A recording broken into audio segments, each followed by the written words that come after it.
क्या बोल रहा है इन यूकैरियोट्स।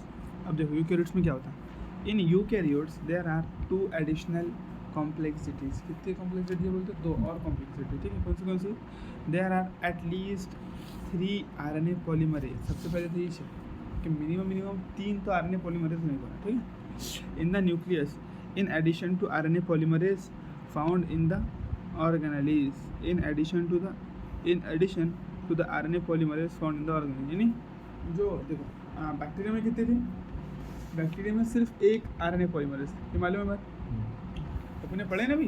बैक्टीरिया में कितने, सिर्फ एक ही RNA पॉलीमरेज है, वो क्या करिए, सब काम कर रही है।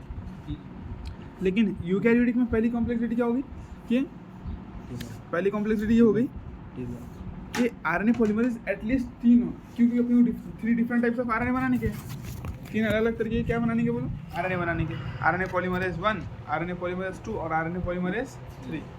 तो पहली कॉम्प्लेक्सिटी ये हो गई।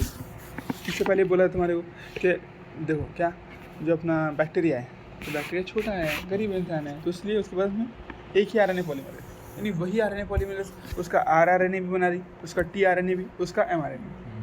लेकिन अपनी बॉडी में ऐसा नहीं है, अपनी बॉडी में अलग अलग आरएनए पॉलीमरेज अलग अलग आरएनए बनाते हैं, ठीक।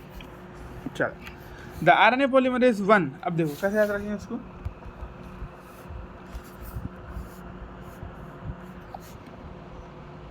रुको, ये क्या there is a cut division of flavour, अभी आएंगे नहीं, आगे पढ़ लीजिए अपन। देखो रुको मेरी टीना करके इसको याद रखेंगे, ठीक है। देखो आर फॉर, देखो आरएनए पॉलीमरेज 1 क्या बनाती है, आरआरएनए, आरआरएनए, ठीक है। उसके बाद में आरएनए पॉलीमरेज 2 क्या बनाती है, एमआरएनए, एमआरएनए। फिर आरएनए पॉलीमरेज 3 क्या बनाती है, टीआरएनए। तो R for RNA, M for mRNA और टी फॉर टीआरएनए, बिल्कुल ट्रांसफर आरएनए। तो ये मेन हो गया अपने, एक बार समझ तुम्हारे। इसके अंदर और थोड़े बहुत सारे है ना, देखो फॉर एग्जाम्पल जैसे देखो तुमको थोड़ा एक आइडिया तो आ गया इससे, कौन से है। देखो अपने क्या बोले 1, तो 2 और ये 3, ये बात समझ में। तो आरएनए पॉलीमरेज 1 2 3, 1 क्या करेंगे, 3 क्या बोले, रुको मेरी टीना, है ना। R for rRNA, rRNA. अब इसमें बहुत सारे सब टाइप ऑफ आरएनए रहते हैं, ठीक है ना। देखो तो 28S rRNA, 18S, 5.8S rRNA, कितने 3 है। देखो 28S सब यूनिट, हाँ सब यानी अलग अलग, और इसके सब टाइप्स है 18S, 5.8S, ऐसे ये सारे क्या है, आरआरएनए के सब टाइप्स, ठीक है। इसको साथ में याद रख लिए। देखो सब में 8 आ रहा, 28S, 18S, 5.8S हो गई। चलो उसके बाद देखो दूसरा क्या बोले अपने, एमआरएनए, रुको मेरी बोले ना, मेरी बोले तो एमआरएनए। अब यहाँ पर क्या लेंगे अपन एमआरएनए के, एमआरएनए में अपन लेंगे एमआरएनए अपना डायरेक्ट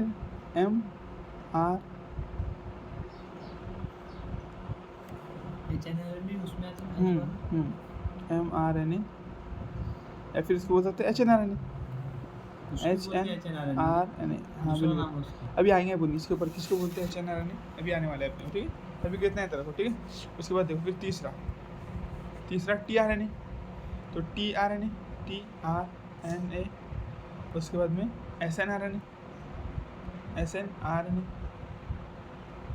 TRNA और SNRNA, और इसके अंदर एक और आता 5SRRNA करे, क्या था 5SRRNA, 5SRRNA,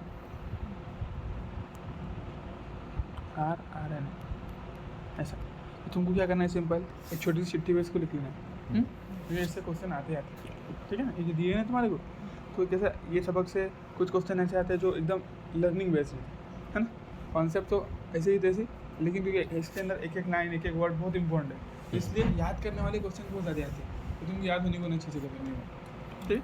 चल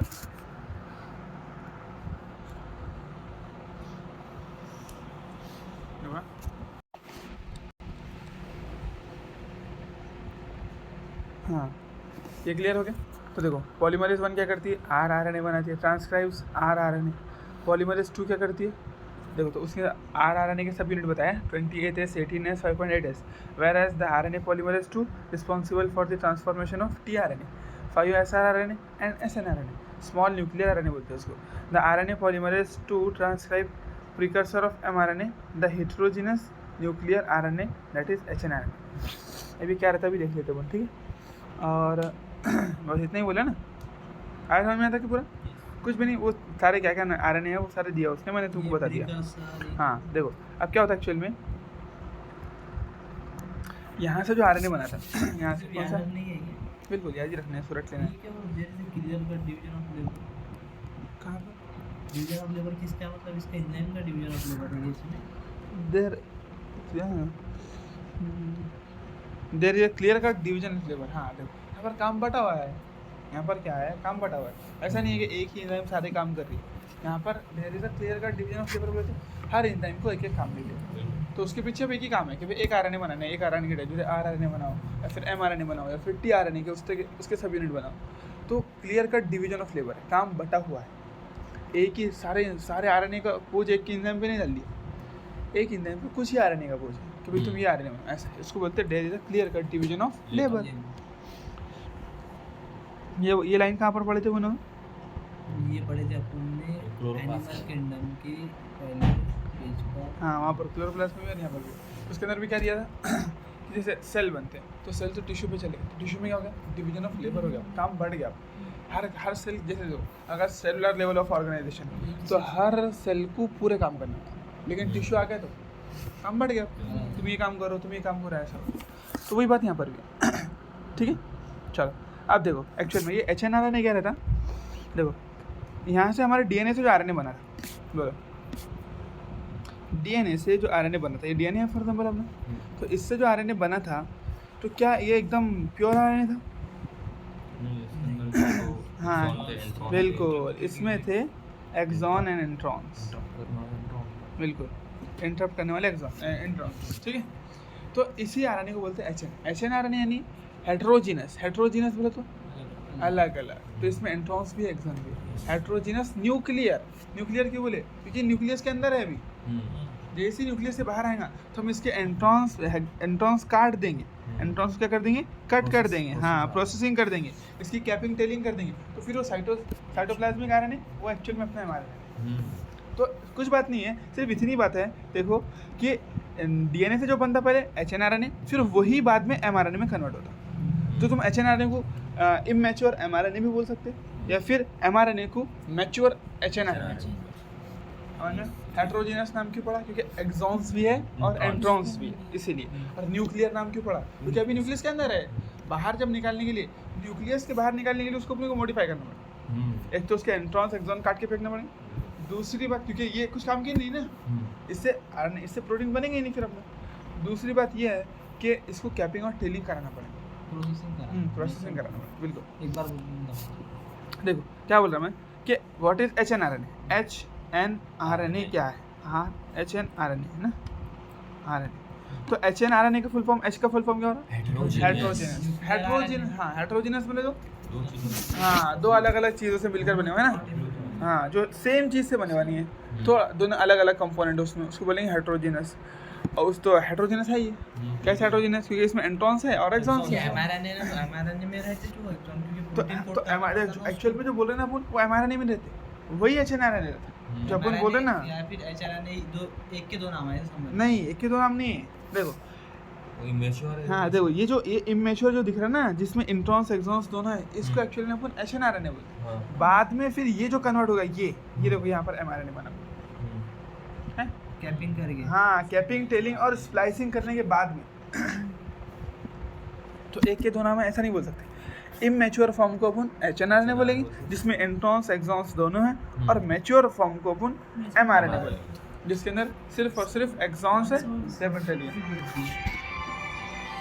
जो DNA अपना कोड करता, हाँ तो स्प्लाइसिंग टेलिंग करके वो करके भी mRNA बनाएंगे जिसमें एंट्रॉन एक्सॉन प्रेजेंट हुआ है HNRNA. बिल्कुल. यानी देखो यहाँ से जो डायरेक्ट बनाना ये जो दिख रहा है जिसको उसने mRNA बोल दिया एनसीडी ने, एक्चुअल में ये mRNA नहीं है, ये HNR ये HNRN है, ये जो दिया ना उसने ये है HNRN। इसकी स्प्लाइसिंग टेलिंग करने के बाद में ये जो बनकर आता है ये अपना मैच्योर HNRN MRN। देखो ये लिखा भी ये उसमें सही नीचे बोला ना मैसेंजर RNA है। लिखा हुआ है। हाँ ये लेकिन वहाँ पर क्या गलती कर दी उसने, यानी गलती नहीं बोलेंगे उसको, वो मान के चल रहा है कि भाई इसको HN बाद में तो वही बोलने वाले हैं ना, लेकिन मोर स्पेसिफिकली क्या बोल सकते हैं इसको अपन HNRN है ना। ये ठीक है, MRNA अपन इस फॉर्म को ही बोलते हैं मैच्योर फॉर्म। ठीक है, बात समझ में आ गई। चलो तो ये सारे हैं। उसके बाद देखो सेकंड क्या है बोलते तो पहली कॉम्प्लेक्सिटी क्या आ गई, पहली कॉम्प्लेक्सिटी कि भाई 3 अलग अलग एंजाइम है ना, ये पहली कॉम्प्लेक्सिटी। दूसरी यानी ट्रांसक्रिप्शन समझने में थोड़ी कॉम्प्लेक्सिटी है, कैसी, पहले तो 3 अलग अलग एंजाइम है तो हर अलग एंजाइम अलग RNA बना। दूसरी कॉम्प्लेक्सिटी प्रोसेसिंग करना पड़ेगा। There is complexity, there is the second complexity is that the primary transcript contains both the exons and the introns. अब ये बात जो प्राइमरी ट्रांसक्राइब बोले तो HNRN जो सबसे पहले बना ट्रांसक्रिप्शन में, जो सबसे पहले बना उसको क्या बोल रहे हैं अपन, प्राइमरी ट्रांसक्राइब। बस समझ में आती है प्राइमरी ट्रांसक्राइब। तो उसके अंदर क्या क्या बोलते हैं, उसमें एक्सॉन भी है इंट्रॉन भी। पढ़ो जरा आगे की लाइन क्या बोल रहे हैं। प्राइमरी ट्रांसक्रिप्ट मतलब प्राइमरी ट्रांसक्रिप्ट उसको बोलो जिसमें एक्सॉन भी है एंड्रॉन भी है, यानी ठीक है। हाँ उसके आगे क्या एक्सॉन आर नॉन फंक्शनल, वो नॉन फंक्शनल है मतलब कोई फंक्शनल नहीं कर रहे। कौन, तो ये जो बांधना अपना HNRN कुछ काम करिए। तुम बोलेंगे जैसे बैक्टीरिया में के जैसे वहाँ पर क्या होता था, इधर ट्रांसक्रिप्शन हुआ, इधर रेप्लिकेशन ये सॉरी ट्रांसलेशन शुरू हुआ था, लेकिन यहाँ पर ऐसा नहीं हो सकता। क्यों, क्योंकि तुमने जो ये RNA बनाए वो फंक्शन नहीं है, कुछ कर ही नहीं सकता, क्योंकि बीच बीच में क्या है उसमें एंट्रॉन्स के बीच में, इसलिए। ठीक है चलो पढ़ा है। hence it is subject to a process called splicing। हाँ हेंस इसलिए क्या करना पड़ेगा, उसकी पहले स्प्लाइसिंग कराना, तोड़ना पड़ेगा उसको। स्प्लाइसिंग यानी काट काट के काट देना पड़ेगा उसको, जो बेकार है यानी एंट्रॉन्स जो इंटरप्ट कर रहे हैं, जो उसको भी एक रुकावट डाल रहे हैं। नहीं यहाँ पर देखो क्या करते हैं हम, प्रॉपर तरीके से उसको काट कर जुड़ा देते, वो एंजाइम सब कर लेते। वो अब दिया नहीं है। हाँ उतना डीप में दिया नहीं, ये स्मॉल न्यूक्लियर RNA जो है ना, स्मॉल न्यूक्लियर RNA वो काट देता है इसको, इसकी स्प्लाइसिंग कर देता है। ठीक है, यहाँ पर दिया गया उसने स्मॉल न्यूक्लियर RNA के बारे में, ऐसे ना स्मॉल न्यूक्लियर RNA इतना ही बोला। ठीक है चलो, तो तुम याद रखो कि ये काटने के लिए कोई ना कोई रहता होगा है ना, अपने को इतना डीप नहीं दिया। ठीक है चलो, तो ये बात समझ में आ गई तुम्हारी। क्या बोला मैंने कि पहले अपने को इसकी स्प्लाइसिंग करना पड़ेगा, स्प्लाइसिंग करना पड़ेगा, काट देना, हाँ काट लेना पड़ेगा। क्या काट रहे बोलो, एंट्रॉन्स को अलग कर दे। जो एंट्रॉन्स पूरे निकाल दिए तो अब क्या बच गया पूरा का पूरा एक्सॉन। लेकिन दूसरी बात और क्या है, देखो आगे पढ़ो।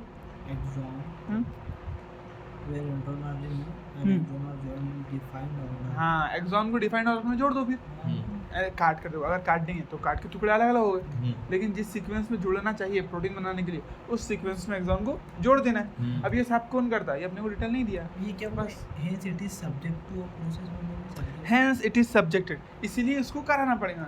हेंस इट इज सब्जेक्टेड बोले तो इस प्रोसेस के लिए उसको तैयार रखना पड़ेगा, क्योंकि देखो प्रोसेसिंग करना, हाँ प्रोसेसिंग कराना पड़ेगा मतलब स्प्लाइसिंग मतलब काट एंड्रॉन काट। हाँ क्योंकि देखो क्या बोले अपन ने कि दोनों भी चीज़ें उसमें, एंट्रॉन्स भी एक्सॉन्स भी है, तो इसलिए पहले इसको सब्जेक्टेड यानी उसके हवाले करना पड़ेगा। किसके हवाले, स्प्लाइसिंग के, काटना पड़ेगा, तब जाकर अपना मैच्योर RNA बन पाएंगे। अभी तो इमेच्योर है ना, अभी तो वो नॉन फंक्शनल, उसको फंक्शनल बनाने के लिए पहले स्प्लाइसिंग के हवाले करना पड़ेगा, वो प्रोसेस से गुजारना पड़ेगा। तो इसलिए बोल दिया सब्जेक्टेड, उससे गुजारना, उसके हवाले कर देना है ना सब्जेक्ट। जब अपने सामने रहता है सब्जेक्ट, कोई मकसद रहता तो उसने तो वो बोलने की लाइन रहती है, लेकिन मफहूम क्या है उसका कि तुमको पहले स्प्लाइसिंग कराना होगा। समझ रहे बात। चलो, Hence it is subjected to the a process called splicing। इसलिए पहले क्या कराओ, उसकी स्प्लाइसिंग कराओ। वेयर जहाँ पर क्या होता है, एंट्रॉन्स आर रिमूव्ड, एंट्रॉन्स क्या कर दिए जाते बोलो, रिमूव, क्या के जरिए, स्प्लाइसिंग। आगे पढ़ो, पढ़ो आगे। हाँ एक्सॉन को फिर डिफाइनिंग ऑर्डर में जोड़ देते हैं, ये बात क्लियर होगी। और देखो आगे पढ़ो।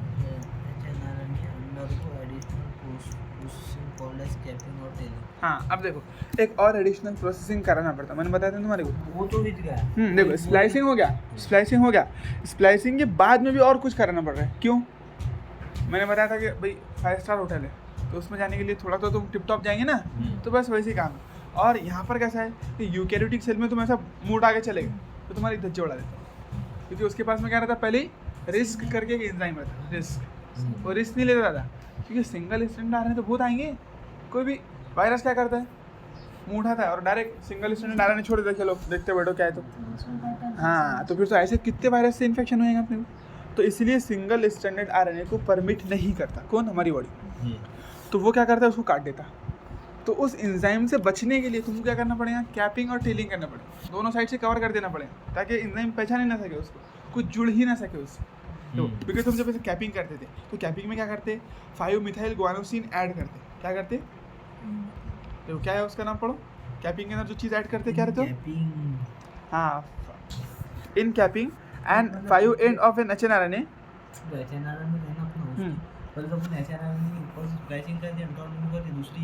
बिल्कुल, देखो सबसे पहले क्या करें, इंट्रॉन्स रिमूव कर दो। तो यहाँ पर तो क्या करें, हाँ ये देखो, ये अपना RNA था, मान लो ये RNA है, ये RNA है।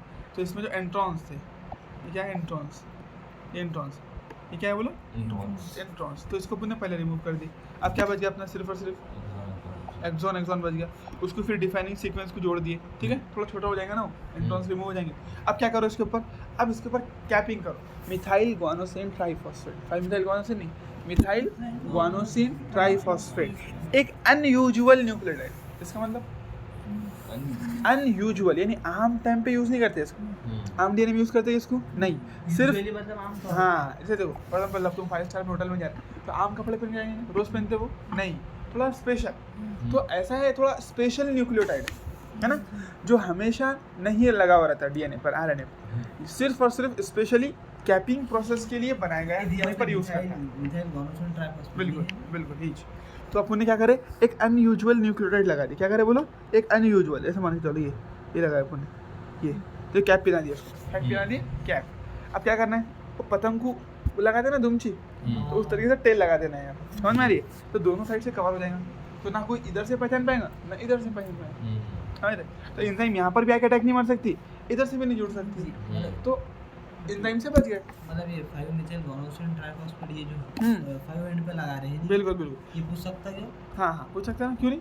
देखो कैप पहनेंगे तो सर में ही पहनेंगे ना तुम, कैप काय में पहनेंगे, हाँ सर में पहनेंगे ना, बोलो पैर में पहनेंगे कैप, पैर में पहन के जा रहे हैं क्या नहीं, हम 5 स्टार होटल में आ रहे हैं, काम करो पैर में कैप पहनो, थोड़ा अलग दिखने को ना, बोले यूनिक, ऐसा होगा कि नहीं, ठीक है। और दुमची कहाँ लगाएंगे, पैरों के पास में रहेंगी दुमची, तो इसलिए देखो 5 प्राइम क्या रहता है, वैसा भी अपना हेड रहता है ना, हेड रहता है कि नहीं रहता, 5 प्राइम, 3 प्राइम क्या रहता है, टेल रहती है। तो इसलिए 3 प्राइम पे टेल लगाए और 5 प्राइम पे क्या लगा दिए, हेड लगाए, यानी कैपिंग, हेड, इसी उसका नाम भी कैपिंग रखा गया।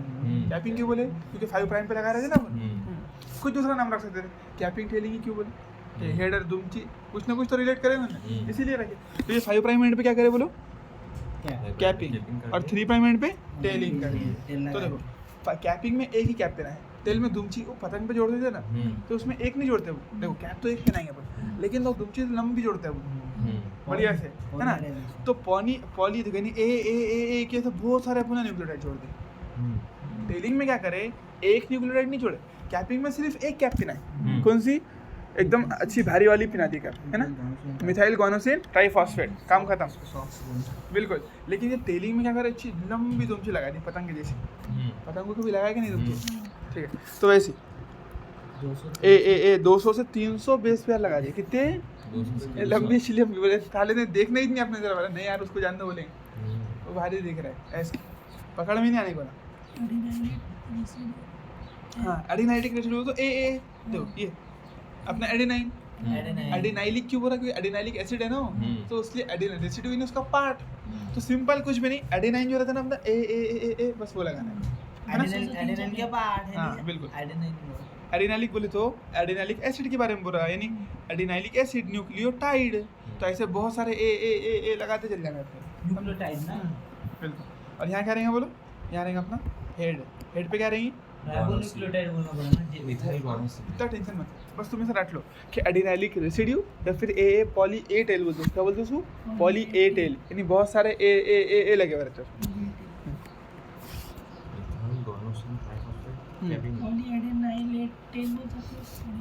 हाँ बोल सकते, उसमें जो एनसीईआरटी में जो दिया ना अपने को वो रट लेना है, तुमको समझ में आएगी प्रोसेस कैसी रहती है। अब क्या बचा काम दूसरा रटने का, तो वो रट लो। तो कैपिंग कहाँ होती है, टेलिंग कहाँ होती है, तो समझ में आ गया ना। तो कैपिंग होती है यहाँ पर, हेड पर 5 प्राइम हेड पर उसमें क्या लगाते हैं ये तुमको पूछा जाएगा, उसमें क्या लगाते हैं मिथाइल गोनोसिन ट्राइफॉस्फेट, मिथाइल गोनोसिन ट्राइफॉस्फेट में लगा दिए। फिर टेलिंग होती है, टेलिंग में क्या लगाते हैं अपन बोलो, एडिनाइलिक रेसिड्यू जो रहता हाँ 200 यानी पॉली ए चेन बोल सकते हैं, हाँ एडिनाइलिक एसिड बिल्कुल। और यहाँ पर क्या रहेंगे एडिनाइलिक में ए लगा देना अपने को ऐसा ए कितने 200 से 300 तक के, बस ये 3 प्राइम हेड है, ये 5 प्राइम हेड है, खत्म, क्लियर, कैपिंग थैली। तो अब अपना ये जो आरएनए बनना इसको बोलते हैं अपन एमआरएनए, मैच्योर एमआरएनए। क्या बोलते हैं इसको अपन, मैच्योर एमआरएनए। अब पूरी तरीके से तैयार है कहाँ पर जाने के लिए, साइटोप्लाज्म में जाने के लिए। अभी ये सारी चीज़ें कहाँ पर हुई, न्यूक्लियस में, कहाँ हुई बोलो, न्यूक्लियस। आप कहाँ भेजेंगे उसको अपन, साइटोप्लाज्म में भेज देंगे। आप साइटोप्लाज्म में जाकर करेंगे क्या, ट्रांसलेशन ही करेंगे ना, बिल्कुल। चलो क्लियर हो गया फिर।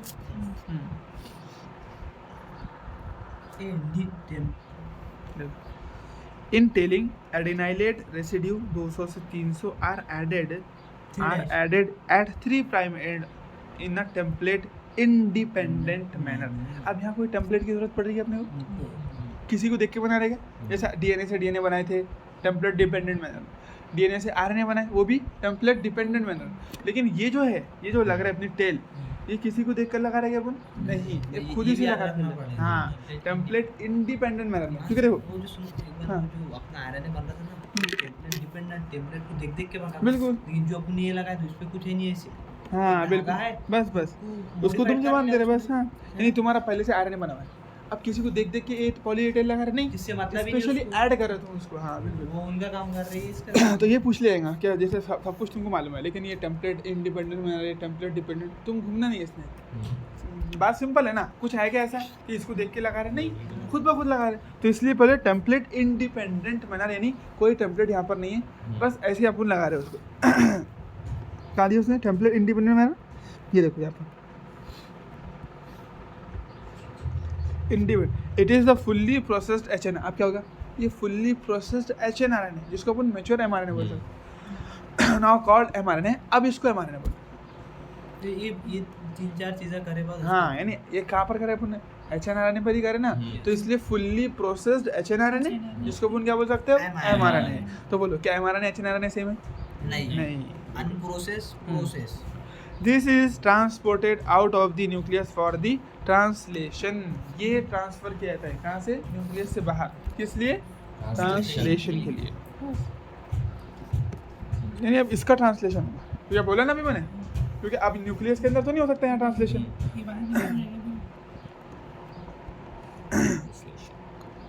चलो, the significance of such complexities is now beginning to be understood. अब इसका फ़ायदा, अब देखो अपन ने क्या देखे, कभी भी क्या देखते हैं अपन, पहले क्या हो रहा है, तो साइंस में क्या करते हैं अपन, क्या हो रहा है पे रुकते नहीं, ये सारी चीज़ें तो पहले से होती आ रही है और हमेशा होंगी, लेकिन क्यों हो रहा है और इसका फ़ायदा क्या है ये देखते हैं, पर इतनी कोशिश करते हैं अपन, है ना, बिल्कुल, कि भाई इसका फ़ायदा क्या है, ऐसा ही क्यों हो रहा है, इतना सोचते बस, समझ में आ रहा है इतना, इससे हमको थोड़ा आइडिया लगता है कि भाई ऐसा क्यों है, इसके अलग करें तो क्या हो जाएगा, और इसको और अच्छे से बेहतर क्या कर सकते हैं, प्रॉब्लम समझ में आती है। तो ये हाँ नहीं, इसका अब हम सीख रहे हैं। देखो पहले तो अपन ने क्या करे, सबसे पहले तो यही मालूम नहीं था डीएनए करके कितना काम है, फिर धीरे धीरे उसके प्रोसेस सारी चीज़ें सीखे, अब इनका फ़ायदा समझ में आ रहा है कि ऐसा क्यों होता है ना।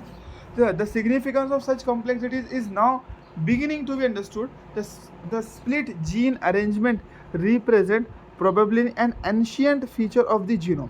अब यहाँ पे थोड़ा एकदम हटकर बात कर रहा हूँ उसने, मतलब देखो मैंने तुमको उसका एक सिग्निफिकेंस बताया, कौन सा, वो स्लाइसिंग लाइसिंग करने का, क्योंकि अपना जो डीएनए रहता वो उधर जाके क्या ना हो जाए, पकड़ में ना जाए, है ना, वो एंजाइम काट के ना फेंक दे उसको, उसलिए करते।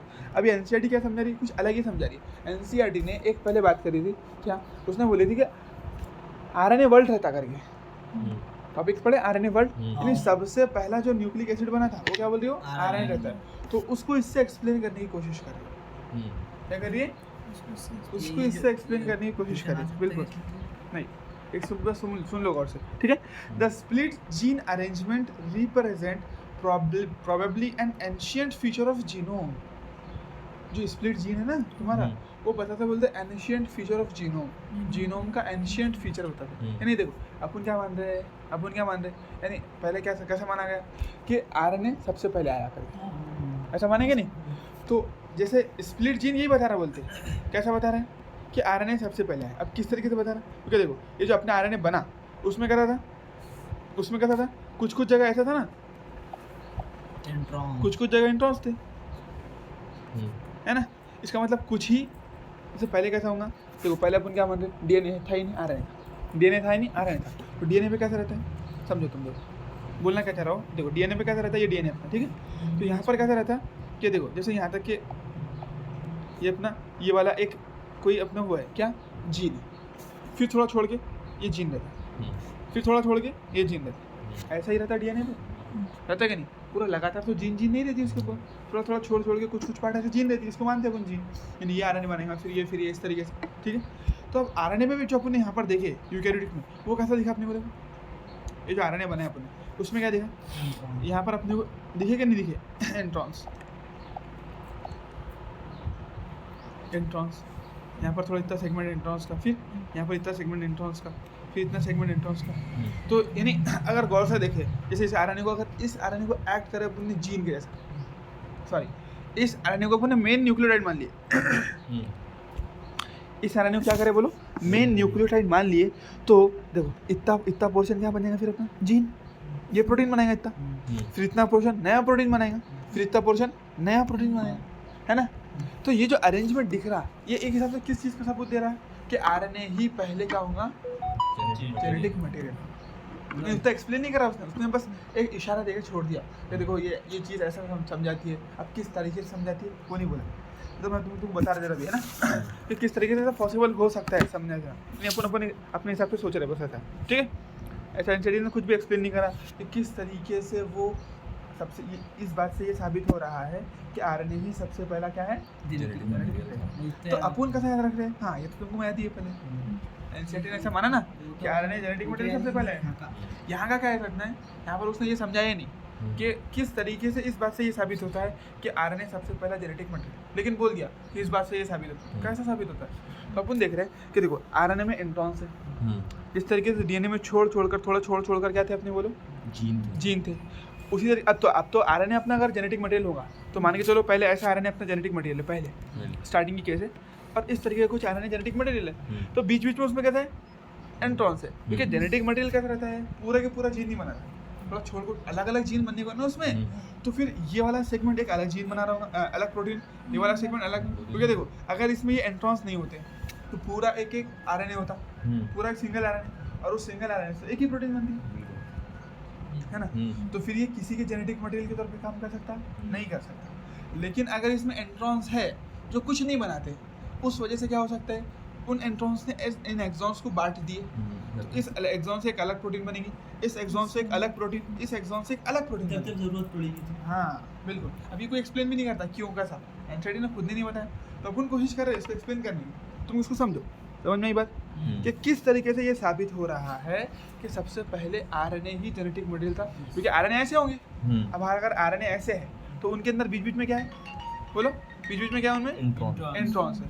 उन एंट्रॉन्स की वजह से ये जो एक्सॉन्स है वो बट गए, सेपरेट हो गए, इस वजह से इससे बहुत सारे अलग अलग प्रोटीन बन सकते हैं। और मैं उसको बोला मेन जेनेटिक मटेरियल समझे जब की बात, हाँ जब समझे तो बिल्कुल, यानी इस वजह से हो सकता है, वो मान के चल रहा है, क्योंकि अब सबूत मांगी है ना, यानी अपने जो साइंस में कहता है हर चीज़ तुमने बोल दी है, थ्योरी बोल दी तेरी, तो तुम्हारी थ्योरी को लोग मान भी सकते नहीं भी मान सकते, तो तुमको उसका एविडेंस प्रूफ करना पड़ता है। देखो इसलिए मैं बोल रहा हूँ है ना, बहुत सारा इवोल्यूशन, तो उसमें कोई ऐसा उन्होंने देखे नहीं कभी, लेकिन उन्होंने बोले कि मैं इस वजह से मैं ऐसा बोल पा रहा करके रेफरेंस देना पड़ता ना, थोड़ा सबूत पेश करना पड़ता, बगैर सबूत के यहाँ कोई चीज़ मानी जाती नहीं मानी जाती। तो इसलिए अपन यानी ये इसकी समझो बोल सकते हैं कि तुम्हारे को अगर नहीं समझ में आ रहा है तुम उसको डिस्कार्ड कर सकते हैं, कोई ज़रूरी नहीं है कि मानना ही मानना है करके, है ना। तुम देखो अगर उसका सबूत तुम्हारे पास में, मानो नहीं तो छोड़ दो। तो ये जो बोल रहा है अब लोग कैसे मानेंगे, कुछ भी बोलेंगे चलेगा क्या, आरएनए पहले था, नहीं भाई आरएनए नहीं हो सकता, पहले तो डीएनए होगा, कोई तो ऐसा ही बोलेगा, तो उसको सबूत देने के लिए बोल रहे हो, ऐसा समझा रहे बस, यानी थ्योरी है बस, ऐसा माने उन्होंने कभी देखे नहीं ऐसा, वो ही बोल रहे कि देखो पहले आरएनए होगा क्यों? क्योंकि इसमें स्प्लिट जीन भी मौजूद है, थोड़ा थोड़ा कटा है, तो इसलिए बहुत सारे अलग अलग प्रोटीन बन सकती है ना? बिल्कुल बन सकता हाँ, तो इसलिए वो मान के चल रहे हैं कि आरएनए सबसे पहला जेनेटिक मटेरियल हो सकता है भाई। है। ये भी प्रूफ नहीं है, नहीं बस उन्होंने ऐसा दिया, इवोल्यूशन में कहा दिए कि वहाँ इर्तिका हुआ, ये ट्रांसफर हुए, पहले ऐसे थे वैसे थे, फिर धीरे धीरे इवोल्यूशन हुआ, तो उस तरीके का इवोल्यूशनरी की बात है बस, इवोल्यूशन की। तो तुमको इतना तो स्टेटमेंट याद ही है पहले से कि एनसीडी ने क्या मानी सबसे पहले, आरएनए जेनेटिक मटेरियल, तो उसका सबूत ये बोल रहा हूँ। किस तरीके से बोल रहा है? क्योंकि आरएनए के बीच बीच में, पूरा आरएनए एक नहीं है, बीच बीच में टुकड़ों में, हाँ, इसकी वजह से अब वो बहुत सारे, यानी एक आरएनए बहुत सारे प्रोटीन बना सकता है। जैसे डीएनए में हुआ था भी जीन का उससे बिल्कुल, relate कर रहा है कि हाँ, RNA में भी ऐसे ही बिल्कुल, होगा। आरएनए भी ऐसे ही है बोलता, क्योंकि अगर ऐसा आरएनए होगा तभी तो किसी का जेनेटिक मटेरियल हो सकता है। एक आरएनए सिंगल होगा, जैसे अपनी बॉडी में रहता है एमआरएनए, वो किसका हो सकता है? नहीं, वो तो एक ही प्रोटीन बनाएगा, तो एक प्रोटीन से पूरा ऑर्गेनिज्म बन जाएगा कि नहीं? कम से कम 2-3 तो प्रोटीन होना, बैक्टीरिया भी है, अगर छोटे से छोटा भी ऑर्गेनिज्म तो ये बोल रहा हूँ। ऐसा बोल रहा हूँ, जैसा मतलब अपने डीएनए में वो बीच में जीन हाँ, present बिल्कुल। है, वैसा आरएनए में इंट्रॉन तो इसलिए बोल रहा है कि वो जेनेटिक हाँ, ये सेपरेट हो गया ना फिर वो, Yes. तो उन्होंने इंट्रॉन से क्या करे, एक्सॉन को बांट दिए, तुम्हें अलग बनाओ, तुम्हें अलग बनाओ, तुम्हें अलग बनाओ, इस तरीके से। मुझे लगेगा कि समझ नहीं। तुम बोलते एक बार कैसे देखो, इसको तो तुमको ऐसा कभी पूछेगा भी नहीं कि किस तरीके, तुझे बोला ही नहीं उसने। हाँ, लेकिन वो तुमको ये बोल देगा कि बताओ स्प्लिट जीन अरेंजमेंट क्या शो करता है, किस चीज़ के बारे में बताता है तुम्हारे, फीचर ऑफ जीन समझ में ही बात है तुम्हारे। तो देखो, तुमको क्या याद रखना है, तुमको ये पूछ सकता है उससे भाई, तुमको ऐसा नहीं पूछेंगे कि बताओ किस तरीके से साबित करो, तुमको नहीं बोल देंगे, वो तो खुद ने भी, उसने भी नहीं दिया, और कोई भी नहीं बताता, जितना टीचर का देखा ना मैंने, तो किसी ने भी ऐसा बताया नहीं कि भाई प्रूफ नहीं करे कि किस तरीके से वो ये साबित करता है कि आरएनए जो है जेनेटिक मटेरियल था सबसे पहले। जो मैंने बात बोला वही सही है। हाँ, बात तो सही है, क्या जेनेटिक मटेरियल सबसे पहले आरएनए था, हाँ। लेकिन अपने को कैसे याद रखना है कि ये जो है ना इंट्रॉन्स, ये बांट दे रही है इसको, तो कुछ डीएनए जैसा फीचर बन रहा है कि नहीं बन रहा? बस। जीन इसके अंदर हाँ, exon तो इसीलिए अब ये किसी का जेनेटिक मटेरियल अपन सोच सकते हैं होगा करके। है। तो अगर तुम बोले आरएनए जेनेटिक मटेरियल था, तो अपन बोलेंगे अरे आरएनए से तो एक ही प्रोटीन बनती है, क्या का जेनेटिक मटेरियल होगा फिर वो? किस नुक्ते नज़र से जेनेटिक मटेरियल नहीं बोल सकते ना उसको। लेकिन ऐसा अगर आरएनए होगा जिसके अंदर बहुत सारे छोटे से टुकड़े होंगे, तो फिर ये जेनेटिक मटेरियल बन सकता बिफोर है। स्प्लाइसिंग है ना, तो उनके केस में स्प्लाइसिंग में कुछ नहीं होती है, अपने केस में हुई, हम्म। अपने को ऐसा नहीं होना था ना, अपने को तो एक ही होना था ना, इसलिए अपने पूरा जुड़ा कर एक बना दिया। प्रोटीन बनाने के बोल लिए सकते हैं अपन की जेनेटिक मटेरियल नहीं, उसको नहीं बोल सकते। सिर्फ ऐसा आरएनए नहीं बोल सकते। तो यहाँ से समझो बात दस, हाँ बिल्कुल, तो यानी इन प्रोसेस का सिग्निफिकेंस हमको अब समझ में आ रहा, बोलते हैं इन ये प्रोसेस अपने को बता रही है। अगर ऐसा नहीं एचएनआरएनए जो पहले एंशिएंट इसका एचएनआरएनए नहीं, इतना नहीं पूछना, देखो इतना नहीं तुमको क्या बोलेगा, सबसे पहले तुमको पूछ सकता, बताओ सबसे पहला जेनेटिक मटेरियल क्या है। अब वो मानेगा नहीं बोलेगा, वो बोलेगा बताओ, वो मान के चलेगा हेच करके आ रहा है। अब तुमको साबित करने की जरूरत नहीं है, और नहीं हम शक में, हमको मालूम नहीं है, तो थ्योरी प्रॉपर है, ऐसा सोचना नहीं है, तुमको मान के चलना है कि आरएनए ही क्या है, सबसे पहला जेनेटिक मटेरियल है। ये क्वेश्चन है ना, वो पूछेगा डीएनए था, आरएनए था, प्रोटीन था, ऐसा देंगे ऑप्शन कि सबसे पहला जेनेटिक मटेरियल, वो बोलेंगे आज के टाइम पर तो डीएनए मान लिया, लेकिन सबसे पहला कौन था बताओ? हाँ, एंशियन आरएनए। तो उसके दो सबूत दे रहा हूँ, एक क्या, जो छोटे ऑर्गेनिज्म रहता, एक छोटे जैसे वायरस, उनमें क्या है आज भी आरएनए, ये एक सबूत। तो इसलिए जो सबसे पहला जब सेल बना तो वो बहुत छोटा होगा, इसलिए उसमें भी आरएनए हो सकता है, पहला सबूत। दूसरा ये है स्प्लिट जीन का कॉन्सेप्ट, क्योंकि स्प्लिट जीन रहती है उसमें आरएनए थोड़ा अलग ही बनता है, तो इसलिए उसके अंदर बहुत सारे टुकड़े, तो इसलिए वो जेनेटिक मटेरियल हो सकता है, ठीक है। लेकिन उसने ये एक्सप्लेन नहीं करा कि स्प्लिट जीन से कैसा प्रूफ होगा, वो बात तो उसमें समझ में आती है कि छोटे सेल है, इस तरीके से वायरस में आरएनए है, तो उस तरीके से जो सबसे छोटा सेल बना होगा उसमें भी आरएनए हो सकता है, लेकिन ये एक्सप्लेन नहीं करा। देखो कैसा बोला, the significance of such complexities, यानी जो ऊपर जो दो कॉम्प्लेक्सिटी पड़े, एक क्या कि 3 अलग अलग चीज़ है, समझ में आती है ना, बड़ा सेल है, बड़ा ऑर्गेनिज्म है, तो उसमें थोड़ा बंटवारा होने को ना काम का, साफ काम चलने को ना, ठीक है। फिर दूसरा क्या बोला कि ये करना पड़ेगा, स्प्लाइसिंग टेलिंग कोई काम करिए। The split gene arrangement represent probably an ancient feature of the genome, genome का एंशियंट फीचर बता रहा है, लेकिन किस तरीके से कुछ नहीं बोला। The presence of introns is reminiscence of antiquity. अब देखो ये खतरनाक वर्ड भी दे दिया उसमें, देखो मतलब बचना, और एंटीक्विटी निकालो उसका मीनिंग के। अब वो बोल रहा कि जो ये अपने एंट्रॉन्स दिख रहे बोलता, तो एंट्रॉन्स दिख रहे बोले तो ये क्या दिखा रहा है एंट्रॉन्स, अभी अपनी बॉडी में तो काम की नहीं बोलते हो वो, लेकिन पहले किसी की बॉडी में काम के हो सकते हैं, समझ में आ रही है तुम्हारे, यानी पहले किसी न किसी केस में कुछ ना कुछ बनता हूँ उससे। देखो, the presence of introns is reminiscent of antiquity, यानी यानी पुराने दौर की वो है, यादगार है करके। एनिमेशन किंगडम में बचना होता ना। हाँ, यानी यादगार, आपको यहाँ यादगार लेके चलेंगे उसको। बचना बोले तो टर्मिनेट, देखो वो बचा हुआ हिस्सा है। सिंपल बोले तो जो पुराना जेनेटिक मटेरियल होगा ना, पुराना, उसका ये बचा हुआ हिस्सा है एंट्रॉन, यानी अपनी बॉडी में भी फंक्शनल नहीं है। ऐसा देखो अपने पास में अकल दाढ़ है कि नहीं, है ना, और उसके बाद में वो भी अपने पास क्या अपेंडिक्स है। तो इससे अपन क्या लेंगे, थोड़ा बहुत एक इशारा लेंगे, यार नहीं यार पहले के अपन किसी न किसी से इवॉल्व होकर आए तो उनके पास में काम के होंगे, अपने पास नहीं, ऐसा सीधे लेते अपन खुद। तो वो यहाँ पर उसी नुक्ते नज़र से बोल रहा है कि देखो ये जो एंट्रॉन्स दिख रहे हैं अभी अपनी बॉडी कोई काम नहीं है इसका, लेकिन पहले हो सकता है वो काम के होंगे, इसलिए जेनेटिक मटेरियल आरएनए छूंगा। तो इससे ये कैसे भी प्रूफ नहीं होता है जेनेटिक मटेरियल आरएनए होता है। कहाँ समझ में आ रही बात, है ना।